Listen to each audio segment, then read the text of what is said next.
What's going on? Welcome to episode 2 of the Weather Show. I'm certified meteorologist Jonathan Kegges, and every Saturday at about 11 o'clock, we go live to talk all things weather. If you're watching this live or if you're watching the recorded version, thank you so much for tuning in. Thank you for subscribing, and thank you for following along and talking weather with me.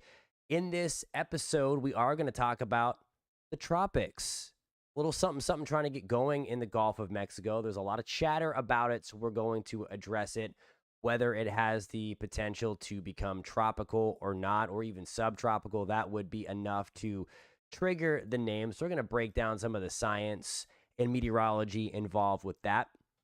We're also going to talk about the drought that has gone on in the South, especially Florida. It is getting worse. And then a pretty quiet week of weather finally coming up for most of the country. There's one caveat. That is going to be the South and East. And we'll talk about that. It has a lot to do with the junk you see on your screen if you are watching this on the video. If you are listening, welcome. Let me know where you are tuning in from. Post that in the comment section, whether you are watching this live or the tape version.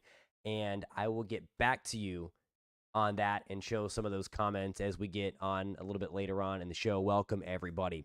First and foremost, again, a lot of chatter about a little system that could get going in the Gulf. And I do think we are going to get a system in the Gulf. It's a question of, is it going to take on some tropical characteristics? So I first want to show you that.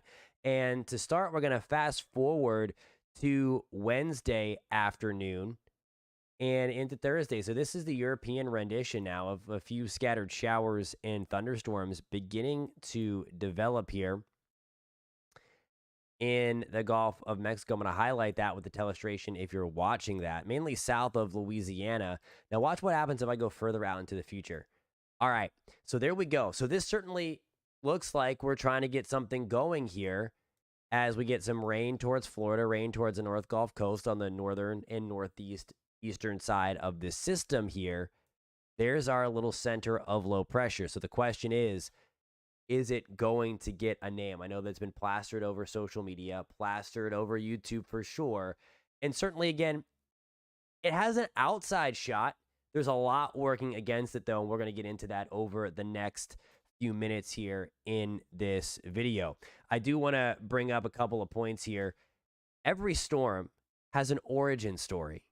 And this one's going to have an origin story as well. It is just not tropical in nature. I'm going to show you that right here. We're going to take this forward in time over the next few days. And as you see this little guy here, I'll back this up.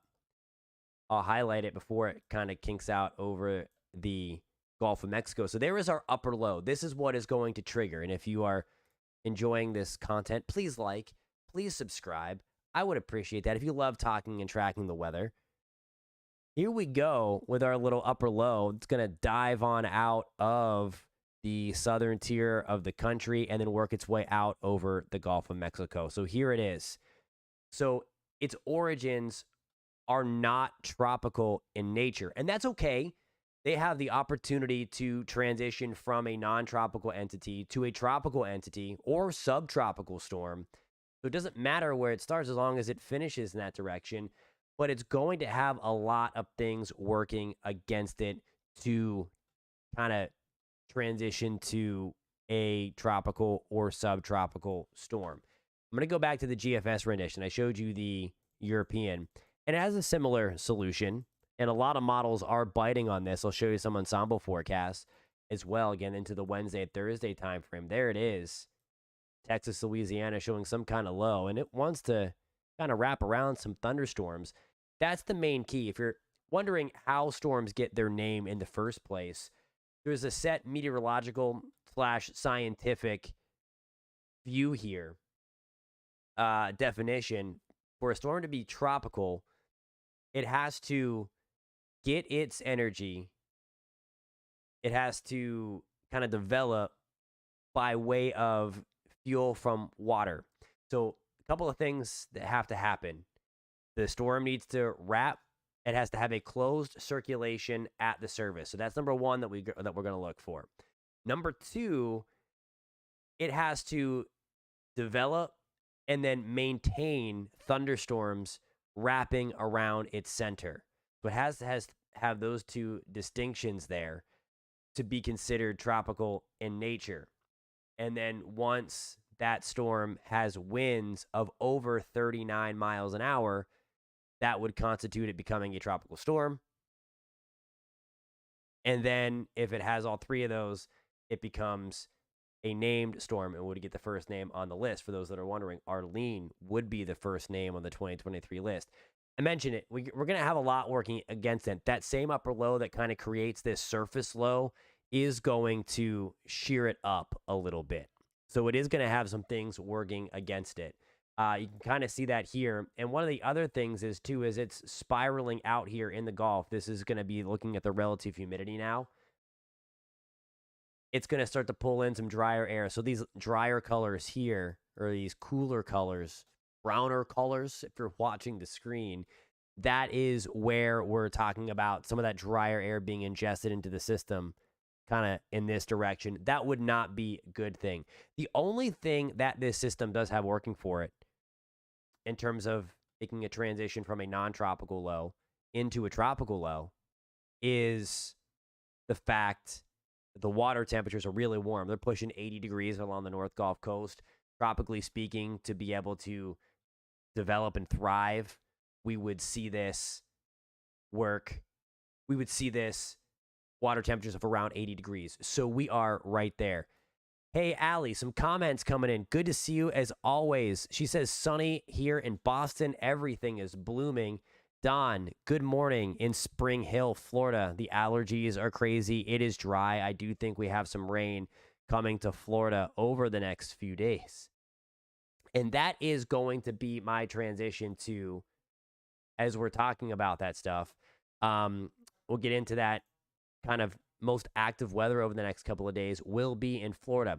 Real quick, though, I want to show you some of the ensemble forecasts. This is going to be the European ensemble. And basically what an ensemble is, it is a bunch of members of the same model. So this is the European model, but there are different initial conditions kind of put in to the model to show a wide range of outcomes. When you have a bunch of the ensembles hinting at something, that means that there is going to be a higher likelihood of a weather event occurring. Okay, so in this regard, we've got 51 ensembles of 51 members, I should say, that make up the ensemble. And I want to take you out in time here. This is going to be, as we get into Thursday afternoon and evening, you see there are a few L's here. One already over land, a couple near the Florida Panhandle, Big Bend, and then one way out in the middle of nowhere in the Gulf of Mexico. So 4 out of the 51 ensemble members are hinting at a little bit of development here somewhere in the Northeast Gulf. It's not a high percentage by any means, but it's something. So the chances are there. Yes, an outside shot. More likely, though, it's going to be a non-tropical entity, which brings me to my next thing. It doesn't matter what it becomes because all of the impacts are going to be the same for the folks in the North Gulf Coast. If you happen to be tuning in, if you're watching from the Florida Panhandle, Florida Peninsula, they're going to be the same. A little gusty at times. We have the breeze at times. We have the heavy rain at times as this moves on shore and kind of lifts up into the North Gulf Coast. There is our area of low pressure by early Saturday morning, still kind of chilling in the deep south, southeast, right along the North Gulf Coast. And you saw the round of heavy rain. Now, if we do get something similar like this, and this is, again, one of the reasons why it's not going to be fully tropical, we still have a warm front kind of draped out right in here. So there are still fronts attached to this thing. This is not going to be a fully tropical system. We would watch for the potential, depending upon where this all shakes out. And those details would be way too early to kind of pinpoint at this time. But we would look for the potential for a severe weather threat towards the Florida Peninsula, North Gulf Coast. That is something you always look for. Even if this stays a non-tropical entity, if this is a hybrid entity, and this is, or neither, there's going to be something in the North Gulf. Going to be hard for it to get a name. Just be careful what you see on social media. A lot of people that I've seen are kind of blowing this out of proportion. Oh my gosh, Arlene is coming. Everybody run. If we get it to be Arlene, it's likely going to be subtropical, and it is going to stay weak. The only, again, it might be a little breezy. North Gulf Coast might have some severe weather that we're going to have to watch out for. That could be serious. But nonetheless, a lot of this is going to be some much needed rain because of the drought situation that we've gotten ourselves into, especially in Florida and right along the North Gulf Coast. Hey, Michelle, good morning to you too in Louisiana. Hope you are doing well. 55 and partly cloudy as of Saturday, April 4th. Thank you very, very much. I am feeling a little bit better. The voice is still in and out. I think I'm going to take a couple of days to stop talking after this live feed, but it was good enough to be able to hop on for the weather show today. So thank you, Michelle. It's great to see you. Great to see you on board. And thank you for everybody that's watching this live or recorded once the recorded version comes out. Thank you very, very much for tuning in and for subscribing. Really appreciate you. Mentioned again the drought situation. It's obviously been bad in the nation's heartland. Look at this, too. Latest drought monitor. Look at us in California. We're hanging on to a moderate drought in the northern California region, also towards the desert southwest, where obviously the mountains here, it has prevented a lot of that moisture from making it over. But a lot of California is drought-free. It's nuts. And I mean, that is because we have been bombarded. If you live in California, you know what I'm talking about. If you followed some of the headlines, we have been bombarded with heavy rain, heavy snow. Speaking of which, look at the snowfall update here. This is for the season. Places getting over 650 inches of snow. Just crazy. Sorry, there's my voice cutting out. And I don't want to cough live or for the tape version. So sorry about that. A lot of snow out west for us into California. So I mentioned the drought. It's kind of getting ugly in Florida. The wildfire risk is going up every single day. We have a severe drought. We've had one for the last couple of weeks in parts of Central Florida, but that has really expanded. Look at this. That orange color here. That's going to be D2, your severe drought. Also a severe drought for Fort Myers, Naples area. Again, it's just been awful for us. We, of course, had to deal with Ian. Now we're dealing with an extreme drought.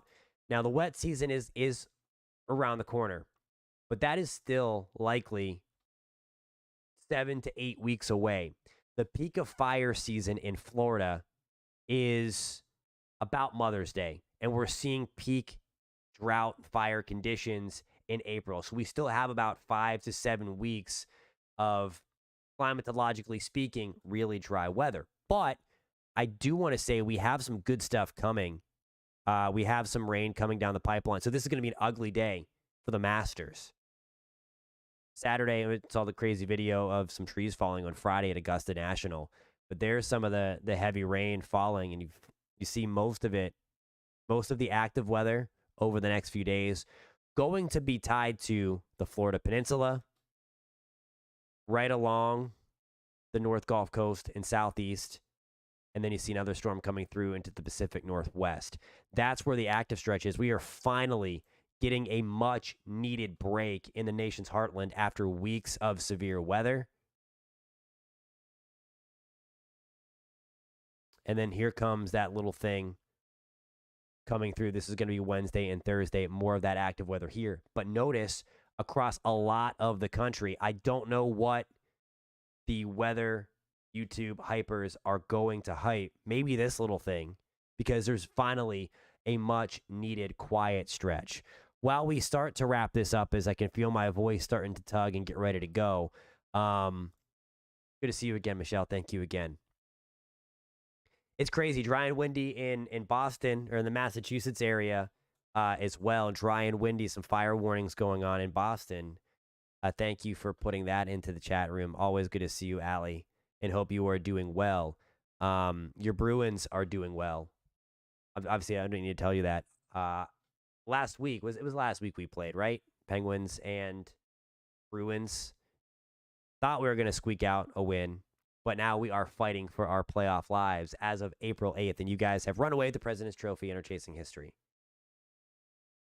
There's some sports talk on the weather show as well. I know it's a weather show, but if you like sports, post that in the comments. Would love to know who you root for. Love talking sports as well. Alrighty, guys. Thank you so much for tuning in. Live or when this gets posted. That is true.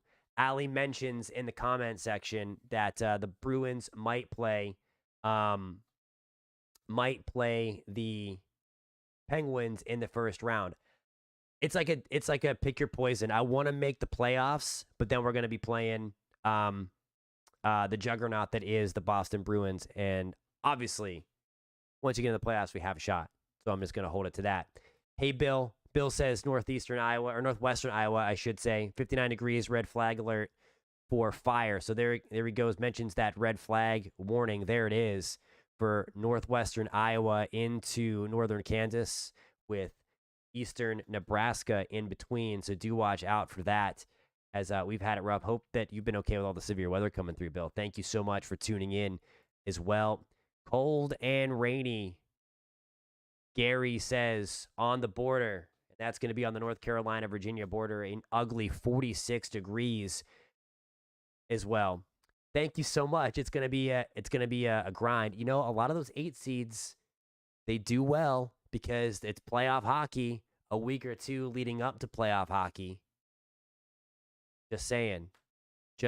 But thank you for the luck, and we will see what happens. Maybe you'll get the Islanders, but I hope we keep our playoff streak alive. So it's kind of ugly on the Virginia-North Carolina border. It's kind of cool. We have that cooler weather coming through as well. And there you see it. We kind of have that. Absolutely, Bill. He says, thanks so much for sharing, and thanks so much for tuning in. Great to see you on the live feed. Hey, Matt.